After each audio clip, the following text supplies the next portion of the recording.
देख रहे हो चेहरे पे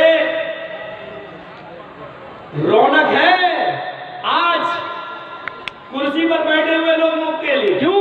ये बीमारी उनके लिए वरदान बन गई है, ये बीमारी उनके लिए बहुत बड़ी नियामत बनकर आ गई है।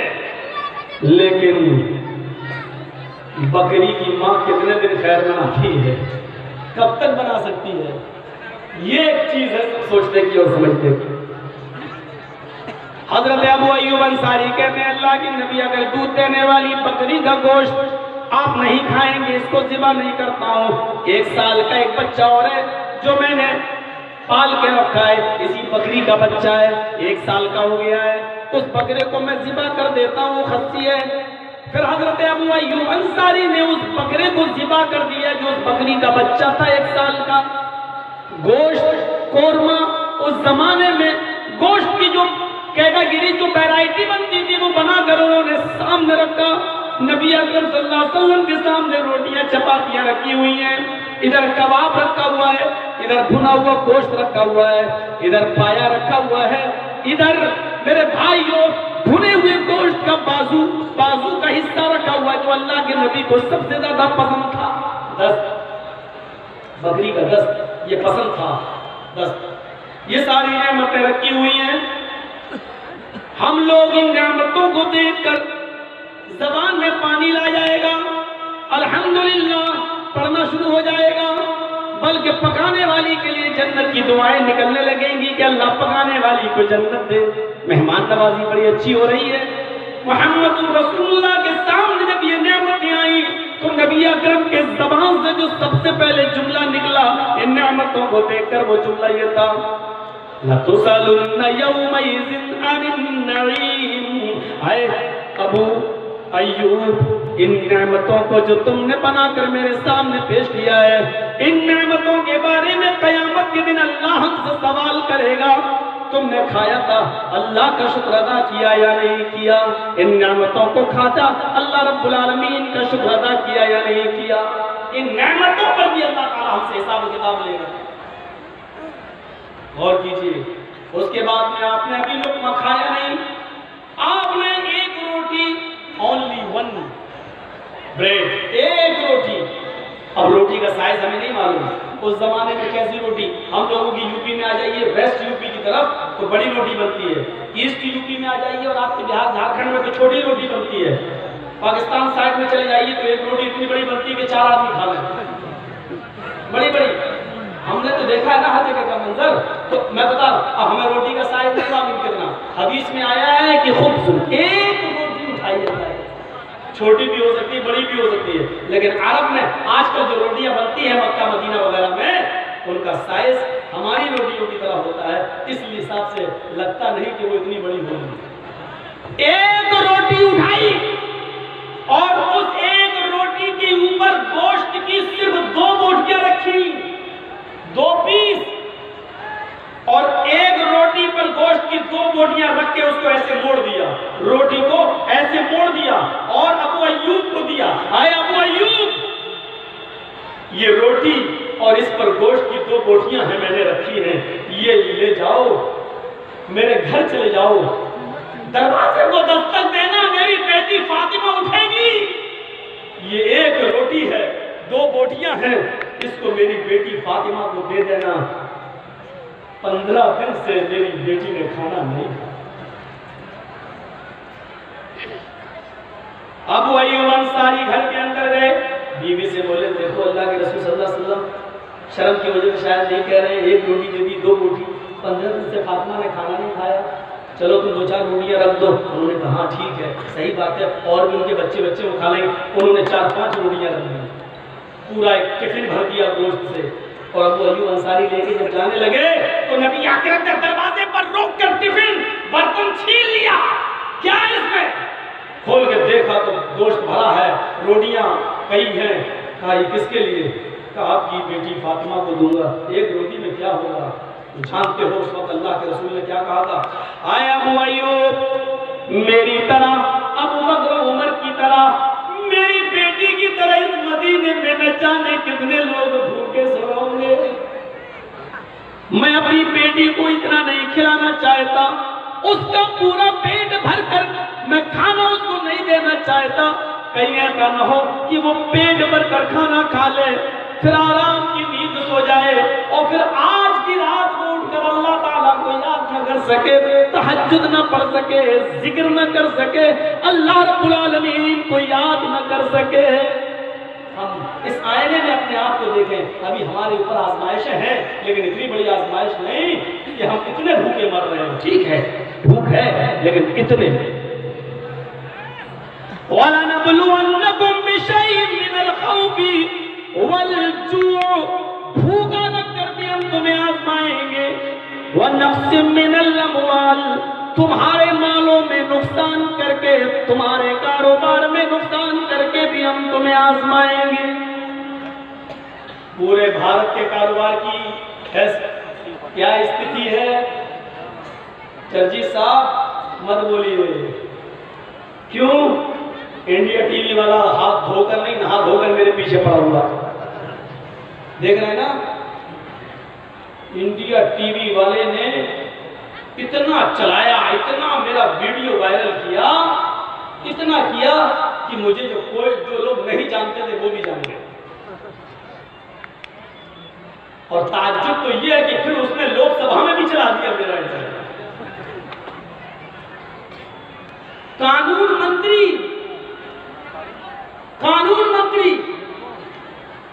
वो सुना रहे हैं और विपक्ष हंगामा कर रहा है, तो गृह मंत्री अमित शाह जी विपक्ष से कह रहे हैं पहले सुन लो हमारे कानून मंत्री की किन किन मौलवियों ने कितना भड़काऊ बयान दिया है।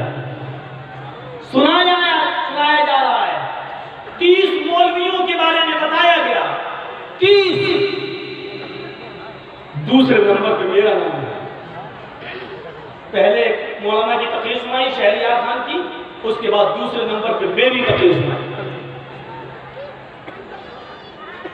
मैंने कल की तकरीर में ऐलान किया था, आज भी कर रहा हूं।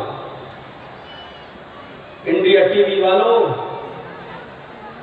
टनके की चोट पे तुम्हें चैलेंज देता हूं, मेरी पूरी तकरीर इंडिया टीवी पे दिखाओ, पूरी।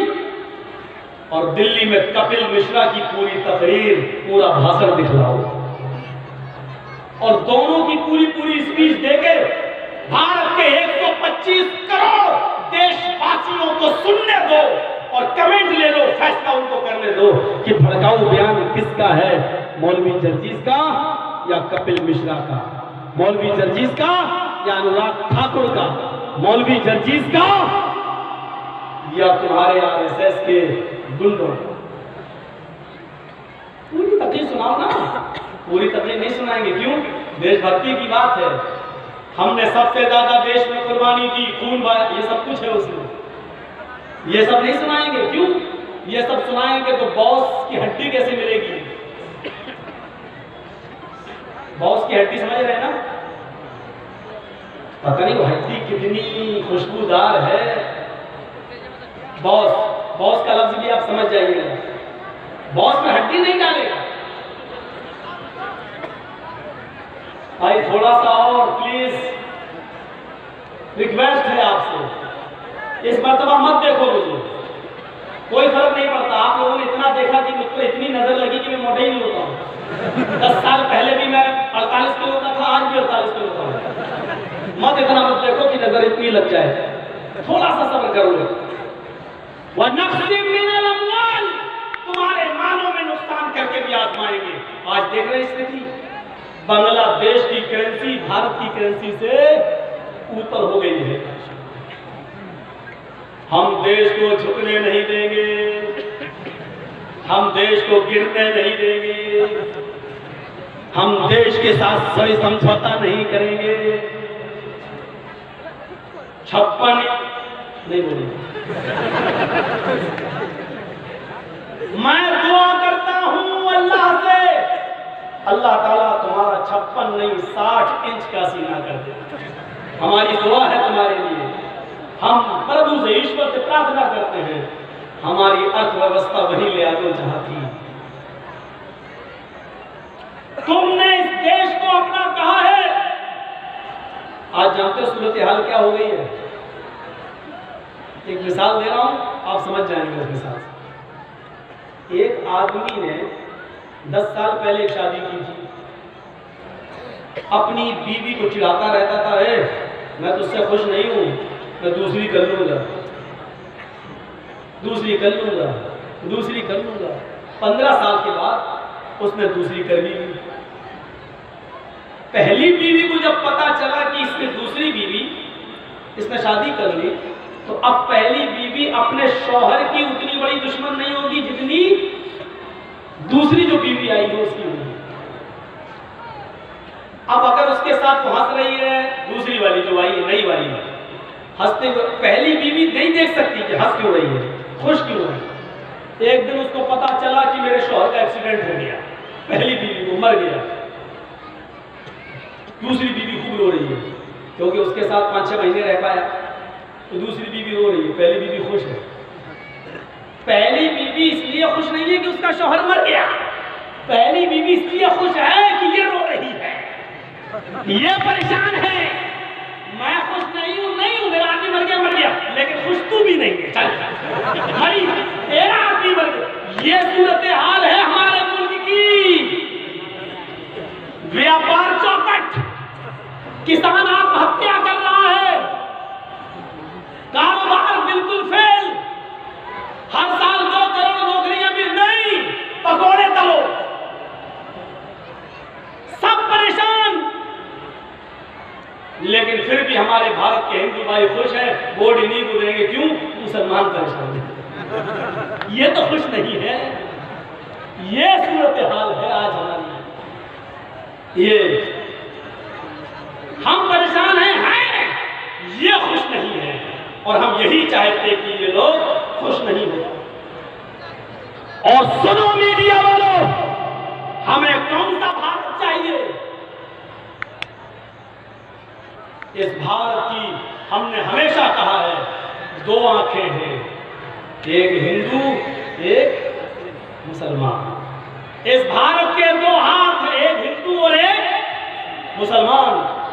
इस भारत के 2 कान हैं, एक हिंदू और एक मुसलमान। इस भारत के 2 पैर हैं, एक हिंदू और एक मुसलमान। ये भारत सही सलामत कब है? जब दोनों आंखें सही हैं, दोनों हाथ सही हैं, दोनों पैर सही हैं। अगर एक पैर को तोड़ोगे तो पूरी दुनिया भारत को लंगड़ा कहेगी। मत तोड़ो, पूरी दुनिया भारत को क्या कहेगी? लंगड़ा। एक हाथ तोड़ोगे, तुम एक हाथ से खाना खा सकते हो, खुश रह सकते हो, लेकिन दुनिया की नजर में भारत क्या कहलाएगा? लूला। एक आंख खोलोगे, एक आंख के बिना तुम रह सकते हो, जिंदगी जी लोगे, लेकिन पूरी दुनिया की नजर में भारत क्या कहलाएगा? काना।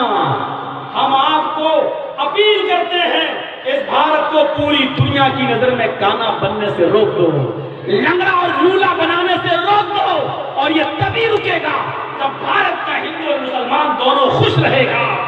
दर्द तकलीफ हिंदू को पहुंचे, उसका दर्द मुसलमान अपने दिल में महसूस करे, तकलीफ मुसलमान को पहुंचे, भारत का हिंदू उसके दर्द तकलीफ से दर्द से करा उठे, तब हम मानेंगे कि भारत सही सलामत है और खुश है।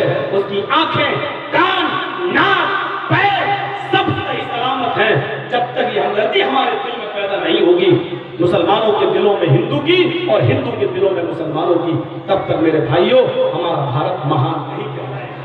हमें वही महान भारत चाहिए।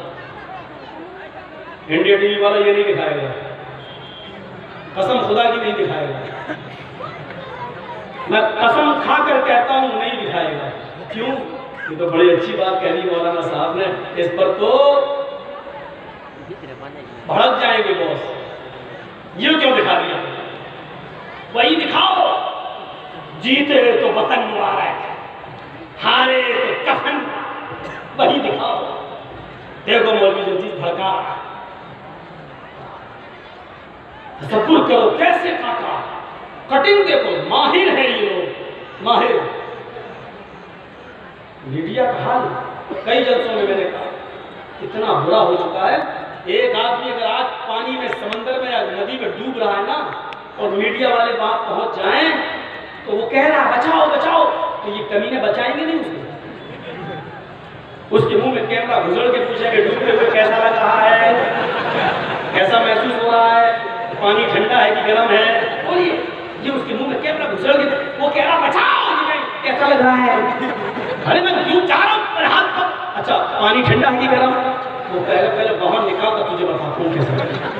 ये हाल है आज हमारा, ये सूरत हाल हो गई।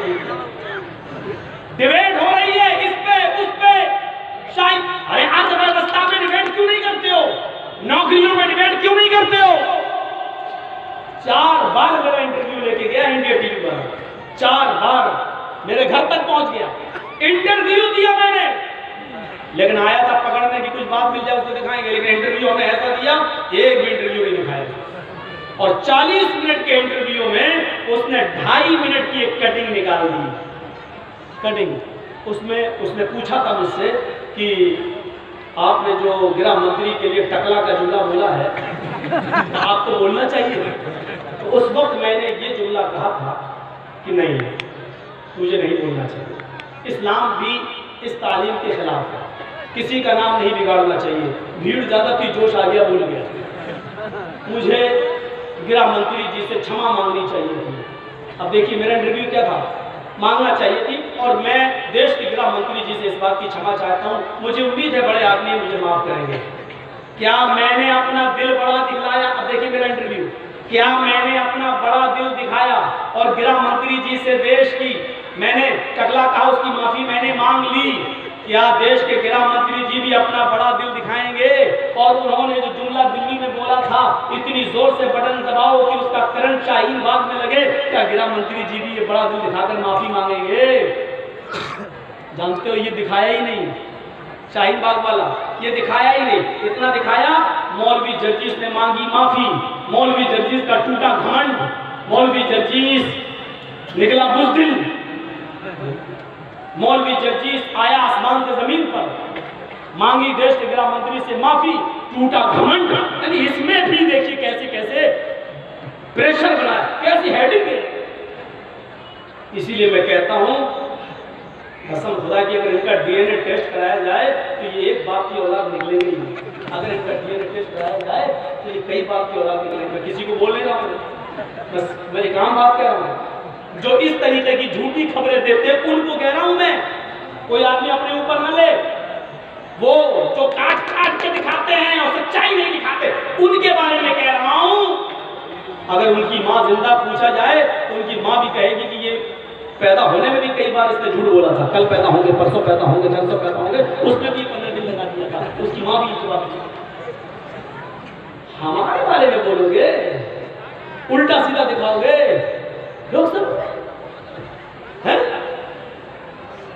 हम मुसलमानों से ज्यादा इस देश के साथ वफादारी किसी ने की ही नहीं।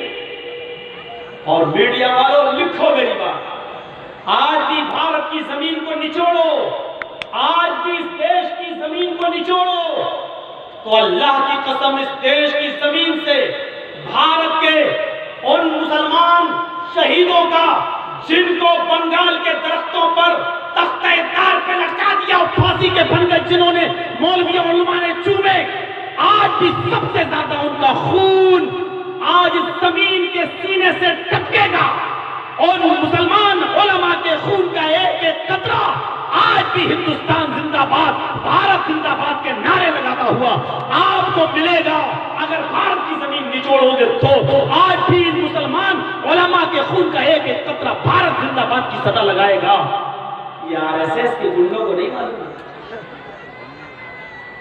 61,395 वर्ल्ड वार में सिर्फ मुसलमान, 95,000 में 61,000 सिर्फ मुसलमान। और ये कितने थे? सावरकर और गोडसे की औलादें कितनी थी? 0/0, एक भी नहीं। यहां से आप अंदाजा लगाइए ये देश। अच्छा क्या हुआ? अंग्रेज भी भारत पे हुकूमत करता था ना, सारी चीजें बेच के चला गया था।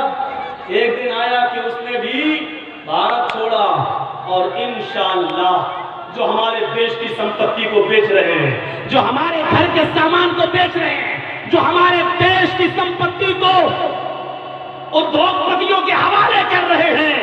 इतिहास अपना वक्त दोहराएगा, एक दिन इतिहास फिर पलटेगा इंशाअल्लाह। इस देश की संपत्ति को नुकसान पहुंचाने वालों को ये देश छोड़ना और जोर से कहो इंशाअल्लाह। मेरा साथ बुलंद आवाज लगाओ इंशाअल्लाह। एक दिन इस देश की संपत्ति को नुकसान पहुंचाने वाले, इस देश की संपत्ति को बेचने वाले, ये देश अंग्रेजों की तरफ वो भी छोड़ने पर मजबूर होंगे इंशाअल्लाह। करो केस, हम किसी का नाम थोड़ी ले रहे हैं। राहत इंदौरी इसीलिए तो बच गए थे। एक मुशायरे में उन्होंने कह दिया कि देश का प्रधानमंत्री चोर है। भाजपाइयों ने केस कर दिया, उनको बुलाया गया, कोर्ट में हाजिर हुए। जज ने पूछा, भाई तुमने क्यों कहा? उन्होंने कहा हाँ मैंने कहा। तो आपकी सजा बनती है, आप देश के प्रधानमंत्री को ये बोलोगे? राहत इंदौरी जी ने क्या कहा, भाई मैंने ये कहा जरूर है कि देश का प्रधानमंत्री चोर है, लेकिन मैंने ये नहीं कहा कि भारत का प्रधानमंत्री चोर है। मैंने तो एक देश कहा है। देश तो पाकिस्तान भी है, बांग्लादेश भी है, नेपाल भी है, भूटान को सब कुछ है। हाँ, तो हमने ये थोड़ी कहा, हमने अपने देश के प्रधानमंत्री के लिए थोड़ी कहा। मैंने कहा देश का प्रधानमंत्री चोर है, आप साबित करिए कि मैंने ये अपने देश के लिए कहा। तो नहीं कर पाए वो लोग साबित। तो जज उनको बाइज्जत बरी कर रहा है और क्या कह रहा है उनको दस्तखत करते हुए, हमको नहीं मालूम है कि कौन सा प्रधानमंत्री हो, किस देश का प्रधानमंत्री चोर है। ऐसे लिख रहा है, हमको नहीं मालूम है कि किस देश का प्रधानमंत्री चोर है। उसने भी नाम नहीं लिया, उसने भी नाम नहीं लिया, उसने भी अपने आप का बचाव किया। मेरे भाइयों ये जरूरी है,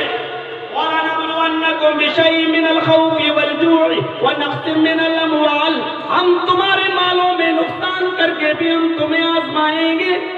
मालों में नुकसान, बिजनेस में नुकसान, कारोबार में नुकसान, ये सब करके हम तुम्हें आजमाएंगे। आज ये सब हो रहा है। मुसलमानों, इन चीजों से घबराने की जरूरत नहीं। और सिर्फ मुसलमानों नहीं, आए भारत के 125 करोड़ लोगों, आए मेरे हिंदू भाइयों, जैनी भाइयों, सिख भाइयों, दलितों, तुम सबको घबराने की जरूरत नहीं है। हम तुम्हें मालों में नुकसान करके भी हम तुम्हें आजमाएंगे। ये वक्ती तौर पर हालात हैं, एक दिन सही भी होंगे। तुम्हारी जाने लेकर भी हम आजमाएंगे। ये सबसे दर्दनाक मंजर होता है जब किसी की जान जाती है। जरा उस औरत से पूछो जिसके बेटे ने 4 महीने की उम्र में, 4 महीने के बेटे ने सर्दी लग जाने की वजह से प्रोटेस्ट की हालत में उसका इंतकाल हो गया हो, और उसको दफन करने के बाद जब मीडिया वाले उस औरत से पूछ रहे हैं तो उसने कहा मेरे और भी बेटे हैं, मैं अभी प्रोटेस्ट जारी रखूंगी। जरा उस औरत के कलेजे से पूछो, मेरे भाइयों ये मौत हम तुम्हें आजमाएंगे, मौत देकर भी। मौतें बहाने से आती, किसी भी तरीके से आ सकती है। वो मेरे भाइयों यूपी का फिरोजाबाद भी हो सकता है, वो लखनऊ भी हो सकता है, वो मेरे भाइयों दिल्ली के हादसे में मौतें जो दोनों तरफ से हुई वो भी हो सकती है। लेकिन इन तमाम मौतों के बावजूद मैं मुबारकबाद पेश करता हूं, मैं मुबारकबाद पेश करता हूं दिल्ली के हिंदू भाइयों को भी और मुसलमान भाइयों को भी, जिन्होंने एक चाल को नाकाम किया। हिंदू बस्तियों में मुसलमानों को बचाया गया, मुसलमान की बस्ती में हिंदुओं को बचाया गया, मुसलमानों की मस्जिदों में आग लगाई गई, लेकिन किसी मुसलमान ने पावर में होने के बावजूद भी किसी हिंदू के मंदिर को नुकसान नहीं पहुंचाया। मेरे प्यारे साथियों, हम मुबारकबाद देना चाहते हैं उन मुसलमानों को जिन्होंने हिंदू भाइयों को बचाया, और उन हिंदू भाइयों को जिन्होंने 1000 कोशिशों के बावजूद इस जंग को आगे नहीं बढ़ने दिया, और उन्होंने मुसलमानों को बचाकर आज की खूनख्वार पार्टी, आज की सांप्रदायिक जहनियत रखने वाले नेताओं के मुंह पर तमाचा, जोरदार झन्नाटेदार तमाचा मारा है। हम उनको मुबारकबाद पेश करना चाहते हैं। यही गंगा जमनी तहजीब रहना चाहिए। दर्द तकलीफ हिंदू को तो दर्द मुसलमान के दिल में हो, तकलीफ मुसलमान को तो दर्द हिंदू के दिल में महसूस हो। मेरे प्यारे साथियों, हमें खुशी है इस बात की कि इस बात को और आगे बढ़ने नहीं दिया गया और उसको संभाला गया। वनक़सिम मिनल अमवाली वल अनफुस, और हम तुम्हारी जाने लेकर भी हम तुम्हें आजमाएंगे। जाने भी जाएंगी, आजमाएंगे। नबी अकरम सल्लल्लाहु अलैहि वसल्लम को आजमाया। उनके चचा हमजा की लाश पड़ी हुई है, गर्दन कटी पड़ी है, नाक कटी पड़ी है, कान कटा पड़ा है, नाक और कान में सुराख करके धागा डालकर उसका हार बनाकर हिंदा ने अपने गले में पहना। किसने? हिंदा। किसका? नबी के चचा का। उनकी नाक काटी, कान काटा और हार बनाकर उसको अपने गले में पहना। इस पर भी चैन न मिला, उसने पेट फाड़ा, कलेजा निकाला, कलेजे को निकाल कर उसको दांतों से काटा और उसको चबाया, कच्चा कलेजा चबाया। खाना चाहती थी, दिल गवारा नहीं किया, उसने चबे हुए कलेजे को जमीन पर थूक दिया। इस हालत में मुसल्ला की हुई दुर्गत बनाई हुई लाश को देखा तो नबी अकरम की आंखों में आंसू आ गए और उसी दिन ललकार कर आपने जवाब दिया, अल्लाह की राह में कयामत तक जितने भी लोग कत्ल किए जाएंगे, जितने भी लोग मारे जाएंगे, वो शहीद कहलाएंगे। आए हमजा, तेरी लाश देखकर आज मोहम्मदुर रसूलुल्लाह तेरा भतीजा आज तुझे खुशखबरी देता है, कयामत के दिन कयामत तक जितने भी लोग मारे जाएंगे शहीद कहलाएंगे। और कयामत के दिन जब इन शहीदों को उठाया जाएगा तो अंत सय्यदुश शुहदा, तुझे कयामत के दिन शहीदों का सरदार बनाकर उठाया जाएगा, तुझे कयामत के दिन शहीदों का सरदार बनाकर उठाया जाएगा। ये सूरत हाल है। आपको भी आजमाया, सहाबा को भी आजमाया, उनके रिश्तेदारों को भी आजमाया। हमने जब नबी और नबी के साथियों को आजमाया तो ऐ मुसलमानों, हम तुम्हें क्यों नहीं आजमाएंगे? तुम्हारी जाने लेकर भी हम तुम्हें आजमाएंगे। हम ये देखेंगे कि तुम सब्र करते हो या नहीं। छोटे छोटे बच्चे भी मारे गए, हमें मालूम है, 4-4, 6-6 महीने के बच्चे भी। आपको मालूम है, अगर कोई औरत या मर्द, उनके माँ बाप जिनके छोटे छोटे बच्चे हालत सिन्नी में कम उम्री में मर जाते हैं तो कयामत के दिन अल्लाह ताला उन बच्चों को उनके माँ बाप से मिलवाएगा। जो छोटे छोटे बच्चे इंतकाल कर जाते हैं, ये जन्नत में बेरोक डोक टहलते और घूमते रहते हैं, इनकी रूहों को जन्नत में डाल दिया जाता है। सिगारू, ये छोटे छोटे बच्चे, लहुदामीसुल जन्ना, ये जन्नत के अंदर बेरोक घूमते रहते हैं। कयामत के दिन जब इनके माँ बाप को लाया जाएगा और हिसाब व किताब होगा, इनके माँ बाप गुनाहगार निकलेंगे। अल्लाह ताला कहेगा इनको जहन्नम में फेंक दो।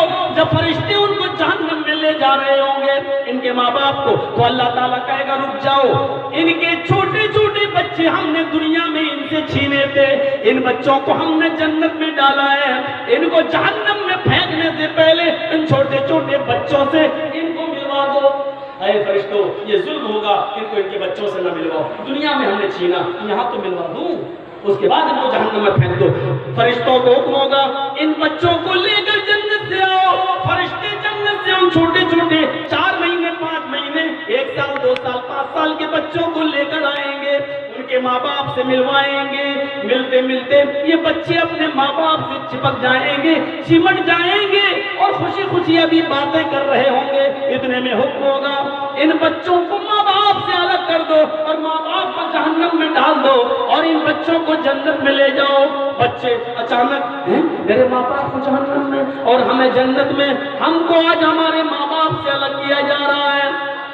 ये फरिश्ते, ये छोटे छोटे बच्चे जब ये हुक्म सुनेंगे अल्लाह का, बुखारी के अल्फाज है फयाखुजू, फिर फौरन को पकड़ लेंगे, बिनाहियति सौबिही, अपने माँ बाप के कपड़े के दामन को पकड़ लेंगे, अपने माँ बाप के पीछे का हिस्सा पकड़ लेंगे, लम युफारिखा, फिर वो उस कपड़े को छोड़ेंगे नहीं, यानी चिपक जाएंगे और अपने बाप से अलग हटने का नाम नहीं लेंगे। फिर अल्लाह से कहेंगे इलाहुल आलमीन, दुनिया में भी मुझसे मेरे माँ बाप को अलग रखा, आखिरत में भी मुझसे मेरे माँ बाप को अलग रखा, ये कैसा इंसाफ है? अगर आखिरत में मुझे मेरे माँ बाप नहीं देना थे तो दुनिया में मुझे मेरे माँ बाप से अलग क्यों किया? हमें दुनिया में भी मेरे माँ बाप का प्यार न मिला और आखिरत में भी मुझे मेरे माँ बाप का प्यार नसीब नहीं हो रहा है। ऐ अल्लाह, तूने दुनिया में भी मुझसे मेरे माँ बाप छीने और आखिरत में भी तू उनको जहन्नम में डाल रहा है। नहीं ऐ अल्लाह, आज जन्नत के अंदर मैं अपने माँ बाप को लेकर जाऊंगा, कम से कम इधर तो मेरे माँ बाप को मुझसे दूर न कर।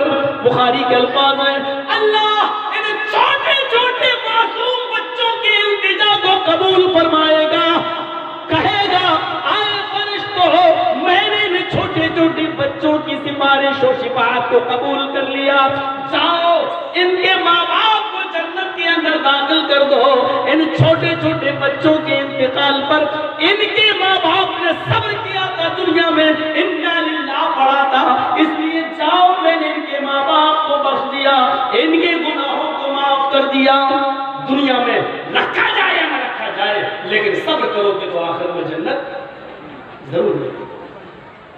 इस सूरत के हाल को जरा समझने की कोशिश कीजिए। वलनबलवन्नकुम बिशैइन मिनल खौफि वलजूअ, हम तुम्हें आजमाएंगे खौफ और दहशत का माहौल पैदा करके, वलजूअ, भूखा मार कर, व नक्स मिनल अमवाल, तुम्हारे मालों में नुकसान पहुंचा कर, वल अनफुस, तुम्हारी जानें लेकर, व तमरात, तुम्हारी खेतियां बाड़ियां अनाज गल्ले फल फ्रूट बर्बाद करके हम तुम्हें आजमाएंगे। यही चीजें तो इंसान की जिंदगी होती है। यानी अल्लाह ताला ने कहा हम इन तमाम चीजों से तुम्हें आजमाएंगे, देखें मेरे बंदे क्या करते हैं। इन तमाम, क्या अल्लाह तबारक व तआला ने और नबियों का इम्तिहान नहीं लिया? हजरत इब्राहीम अलैहिस्सलाम की जिंदगी को देखो, इम्तिहान ही इम्तिहान, अपना घर छोड़ा, मुल्क छोड़ा, शहर छोड़ा, बस्ती छोड़ी, इराक छोड़ा, इराक की बस्ती ऊर छोड़ी, मुल्क शाम में दाखिल हुए। वहां बादशाह ने उनकी बीवी सारा पर गलत नजर डाली, वहां से कामयाब हुए। फिर उनको बादशाह ने उनको सबसे खूबसूरत एक लड़की दे दी, उसका नाम हाजरा। हाजरा को आजाद करके इब्राहीम अलैहिस्सलाम ने अपनी बीवी बना लिया। फिर हाजरा से बेटा पैदा हुआ, उसका नाम इस्माइल रखा। पैदा होने के चंद दिनों के बाद हुक्म होता है हाजरा को और इस्माइल को एक बियाबान जंगल में छोड़ दो और छोड़ के चले आओ। हाजरा और इस्माइल को दूध पीते बच्चे को मीना के मैदान में, जहां दरख्त भी नहीं है, चिड़ियों का वजूद भी नहीं है, चिड़िया भी ऐसी जगह घोंसले बनाती है जहां उनको पानी आसानी से करीब में मिल जाए, यहाँ तो दूर तक पानी का पता भी नहीं है। लेकिन फिर भी हुक्म यही छोड़ दो, दूर तक पानी नहीं और अकेली छोड़ो, तुम्हें भी नहीं रहना है तुम्हारी बीवी के पास। इब्राहीम अपनी बीवी और बच्चे को छोड़ के जा रहे हैं। बीवी पीछे से दामन पकड़ के कहती है, इब्राहीम साथ में आए हो, अब अकेले छोड़ के जा रहे हो, दिन तो मैं गुजार लूंगी, लेकिन रात के अंदर कैसे सन्नाटा होगा, कितने दरिंदे होंगे, कितने खतरनाक जानवर होंगे, दूर दूर तक मोहल्ला बस्ती आबाद नहीं है, चिड़िया तक चहचाने वाली नहीं है, हमें यहाँ छोड़ के जा रहे हो। इब्राहीम जवाब नहीं दे रहे हैं, चले चले जा रहे हैं, चले चले जा रहे हैं। हम कैंपों के नाम से कांप जाते हैं, यहाँ इम्तिहान देखो, हम इब्राहीम चले चले जा रहे हैं। हाजरा ने अपने बच्चे को जमीन पर लिटाया और इब्राहीम को खींच कर कहा, इब्राहीम मैं तुम्हारी बीवी हूँ, क्या मैंने हक़ ज़ौजियत में कभी तुम्हारी नाफरमानी की है? कभी हमने तुम्हें तकलीफ पहुंचाई है? कभी हमने तुम्हारा दिल तोड़ा है? कभी आपने हमसे कोई नफरत वाली चीज देखी? इब्राहीम अलैहिस्सलाम ने कहा नहीं, तो फिर हमें अकेले छोड़ के क्यों जा रहे हो? ऐ मेरी बीवी, इसका जवाब मेरे पास नहीं, जवाब देना होगा, जवाब देना होगा। हाजरा मेरे पास इसका जवाब नहीं। ने फिर खींचा, पूछा जा रहे हो तो जाओ, लेकिन कल आओगे, परसों आओगे, एक हफ्ते के बाद आओगे, कब आओगे? कहने लगे बीवी मुझे इसका भी इल्म नहीं है, कल भी आ सकता हूँ, एक हफ्ता भी लग सकता है, एक महीना भी लग सकता है, एक साल भी लग सकता है, नहीं भी आ सकता हूँ, ये मेरे इल्म में नहीं है, मुझे जाने दो। फिर बढ़ते फिर खींच दिए, जा रहे हो, पता नहीं लौट के आओगे तो मैं सलामत मिलूंगी या नहीं, मेरी इज्जत व आबरू सही सलामत रहेगी या नहीं, इतना बताओ, मैं जाने से नहीं रोक रही हूँ। इला मन ततरुकुना, हमें किसके हवाले करके जा रहे हो, हमें किसके सुपुर्द करके जा रहे हो? हजरत इब्राहिम ने अब पीछे मुड़ के जवाब दिया, हाँ आए मेरी बीवी, अब तेरा सवाल सही है, तूने मुझसे पूछा किसके हवाले करके जा रहे हो, मुझे किसके, तो आए मेरी बीवी, इल्लल्लाह, हमने तुझे अल्लाह के सुपुर्द कर दिया, हमने तुझे अल्लाह के जिम्मे कर दिया, अल्लाह के सुपुर्द कर दिया। बीवी मुस्कुरा कर कहती है अब आप जा सकते हैं।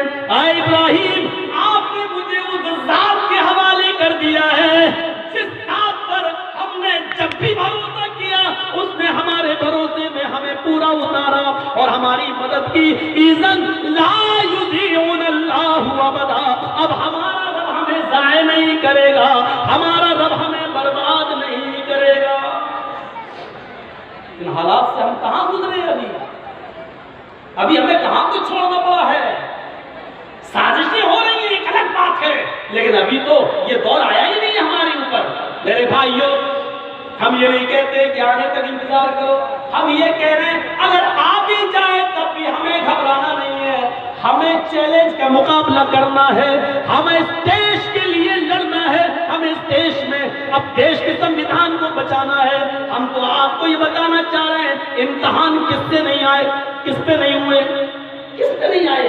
इब्राहिम अलैहिस्सलाम की पूरी जिंदगी को जरा नोट करिए और देखिए। अब देखिए 2-4 दिन सत्तू पानी तक चल गया, इब्राहिम का पता नहीं, पानी खत्म, सत्तू खत्म, इधर हाजरा परेशान की मेरा बेटा इस्माइल प्यासा है, पानी कहाँ है? पानी लेने के लिए दौड़ती है, सफा पहाड़ी पे चढ़ के नीचे झांकती है, शायद कोई गांव रहता हो, उन गांव वालों से मैं एक कटोरा पानी मांग लूं, एक प्याला पानी मांग लूं। नीचे झांक के देखा तो बस्ती नहीं, गांव नहीं, करिया नहीं। चले वो दूसरी पहाड़ी दिख रही है, उस पहाड़ी पे चढ़ के देखे, शायद उस पहाड़ी के नीचे कोई बस्ती रहती हो।